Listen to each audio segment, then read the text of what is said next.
So India has been working since 1990s towards meeting the climate goals. I would say they were not called goals at that point of time, but definitely it had made up its mind that it will work towards assessing what levels of emissions it is pursuing, and then devise new strategies and to mitigate the same.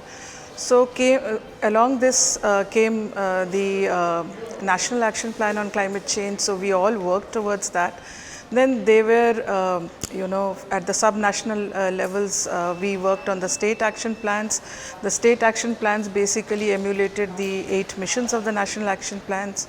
Then there was the Paris Agreement that came into being in 2015, and then because of the Paris Agreement, India had to take the nationally determined contributions.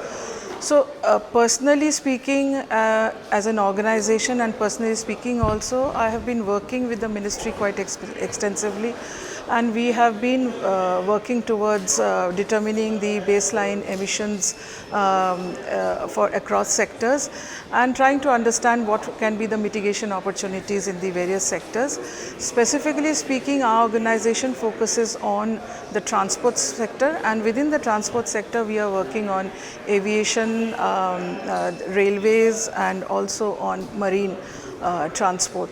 So what we have seen in our emissions tracking, that railways has been very successful in reducing the emissions, and you can actually track that when you measure their emissions, and that has been purely due to the transition from of their energy sources from electricity to renewables, and also from diesel to electricity and in for stations in renewables, and they have actually got rid of all wood use, coal use that they used to do earlier.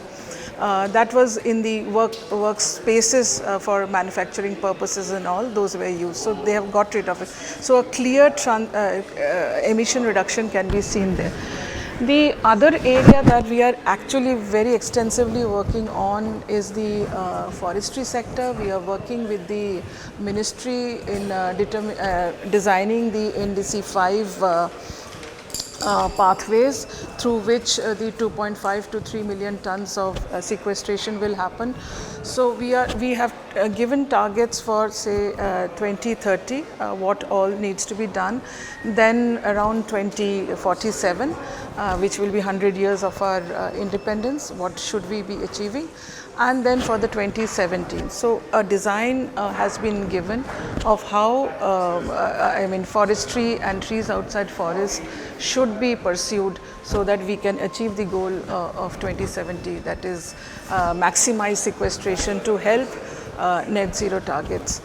Another field that I feel personally should be pursued is cooling, because as the warming is taking place, cooling needs are increasing, and that means use of HFC, PSC, SF6 and all those coolants will be there, and these coolants basically have a very high GWP, and we have been working with various agencies towards pathways through which we can maximize the efficiencies and also replace the coolants.